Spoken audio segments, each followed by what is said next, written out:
Hello friends, welcome to smile talk paramedical channel. 2026ನೇ ಸಾಲಿನಲ್ಲಿ ಯಾರೆಲ್ಲ ಅಭ್ಯರ್ಥಿಗಳು ಪ್ಯಾರಾಮೆಡಿಕಲ್ ಕೋರ್ಸ್ಗಳನ್ನು ಕಂಪ್ಲೀಟ್ ಮಾಡಿದ್ದೀರಿ, ನೀವೇನಾದರೂ ಈ ವರ್ಷದಿಂದ ಹೈಯರ್ ಎಜುಕೇಷನ್ಗೆ ಸಂಬಂಧಪಟ್ಟಂತೆ ಆನ್ಲೈನ್ ಅರ್ಜಿಗಳ ಸಲುವಾಗಿ ಕಾಯ್ತಾ ಇದ್ದರೆ ನಮ್ಮ ಚಾನಲ್ ಮುಖಾಂತರ ನಿಮಗೆ ಮಾಹಿತಿಯನ್ನು ಕೊಡಲಾಗುತ್ತೆ.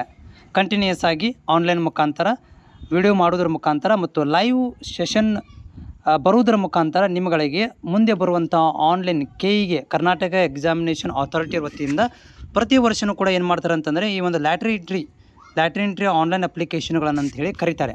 ಇಲ್ಲಿ ನೋಡಿದ ಸ್ಕ್ರೀನಲ್ಲಿ ಪೋಸ್ಟ್ ಬೇಸಿಕ್ BS ನರ್ಸಿಂಗ್ ಇರ್ಬೋದು, ಲ್ಯಾಟ್ರಿ ಎಂಟ್ರಿ BPT ಇರ್ಬೋದು ಮತ್ತು BSc HS ಲ್ಯಾಟ್ರಿ ಎಂಟ್ರಿ ಕೋರ್ಸ್ಗಳಿಗೆ ಪ್ರತಿ ವರ್ಷವೂ ಕೂಡ ಏನು ಮಾಡ್ತಾರೆ ಅಂತಂದರೆ ಕೆಇದವರು ಸಪ್ರೇಟ್ ಆದಂಥ ಆನ್ಲೈನ್ ಅರ್ಜಿಗಳನ್ನು ಕರೀತಾರೆ.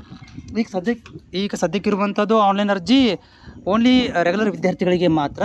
ಆದರೆ ಲ್ಯಾಟ್ರಿ ಎಂಟ್ರಿ ಅಂಥೇಳಿ ಸಪ್ರೇಟ್ ಆದಂಥ ಆನ್ಲೈನ್ ಅರ್ಜಿಗಳನ್ನು ಪ್ರತಿ ವರ್ಷವೂ ಕೂಡ ಕರೀತಾರೆ. ಆದರೆ ಅದು ನಿಮಗೆ ಆಗಸ್ಟ್ ನಂತರ ಅರ್ಜಿಗಳನ್ನು ಕರೆಯುವಂಥದ್ದು. ಈ ರೆಗ್ಯುಲರ್ ವಿದ್ಯಾರ್ಥಿಗಳದ್ದು ಕೌನ್ಸ್ಲಿಂಗ್ ಪ್ರಕ್ರಿಯೆ ಆದ ನಂತರ ಏನು ಮಾಡ್ತಾರೆ ಅಂತಂದರೆ ಈ ಲ್ಯಾಟ್ರಿ ಎಂಟ್ರಿಯವರಿಗೆ ಆನ್ಲೈನ್ ಅರ್ಜಿಗಳನ್ನು ಕರೆಯುವಂಥದ್ದು ಸರ್ವೇ ಸಾಮಾನ್ಯವಾದಂಥದ್ದು.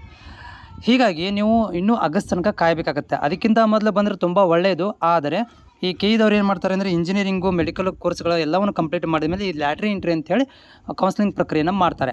ಆದರೆ ಇದಕ್ಕೆ ಯಾವುದೇ ಥರಂಥ ಎಂಟ್ರೆನ್ಸ್ ಎಕ್ಸಾಮ್ ಇರೋದಿಲ್ಲ. ನೆನಪಿಟ್ಟುಕೊಳ್ಳಿ, 2026ನೇ ಸಾಲಿನಲ್ಲಿ ಯಾವುದೇ ಥರದಂಥ KCET ಆಗಿರ್ಬೋದು, ನೀಟ್ ಆಗಿರ್ಬೋದು ಎಕ್ಸಾಮ್ ಇರೋದಿಲ್ಲ. ಜಸ್ಟ್ ಏನಂತಂದರೆ ನೀವು ಪಡೆದಿರುವಂತಹ ಡಿಪ್ಲೊಮಾದಲ್ಲಿ ಪಡೆದಿರುವಂತಹ ಏನು ಒಂದು ಅಂಕಗಳಿರ್ತವೆ ಅವುಗಳ ಬೇಸಸ್ ಮೇಲೆ ರ್ಯಾಂಕ್ ನಂಬರ್ಗಳನ್ನು ಕೊಟ್ಟು ಸೀಟ್ ಹಂಚಿಕೆ ಮಾಡುವಂಥದ್ದು. ಇದು ಗೌರ್ಮೆಂಟ್ ಕಾಲೇಜಿಗೂ ಮತ್ತು ಪ್ರೈವೇಟ್ ಕಾಲೇಜುಗಳಲ್ಲಿ ಸೀಟ್ ಹಂಚಿಕೆ ಮಾಡ್ತಾರೆ. ಫೀಸ್ ಮಾತ್ರ ಕಾಮನ್ ಆಗಿರುತ್ತೆ, 17,000 ರೂಪಾಯಿ ಫೀಸ್ ಇರುತ್ತೆ. ಗೌರ್ಮೆಂಟ್ ಆಗಲಿ ಪ್ರೈವೇಟ್ ಆಗಲಿ ಪ್ರತಿ ವರ್ಷಕ್ಕೆ ಈ ಕೆಇ ಮುಖಾಂತರ ನೀವು ಹೋಗೋದಾದರೆ ಅರ್ಜಿಗಳು ಬಂದಾಗ ಕೂಡ ನಾನು ಮಾಹಿತಿಯನ್ನು ಕೊಡ್ತೇನೆ. ಆಮೇಲೆ ಇದನ್ನು ಹೊರತುಪಡಿಸಿ ನಿಮ್ಮಲ್ಲಿ ಏನಾದರೂ ಡೌಟ್ಗಳಿದ್ದಲ್ಲಿ ನನಗೆ ನೀವು ಕಾಮೆಂಟ್ಸ್ ಮುಖಾಂತರ ಮಾಹಿತಿಯನ್ನು ಕೇಳ್ಬೋದು. ಚಾನಲ್ ಸಬ್ಸ್ಕ್ರೈಬ್ ಮಾಡಿಕೊಂಡು ನೀವು ಕಾಮೆಂಟ್ಗಳನ್ನು ಶೇರ್ ಮಾಡ್ಬೋದು.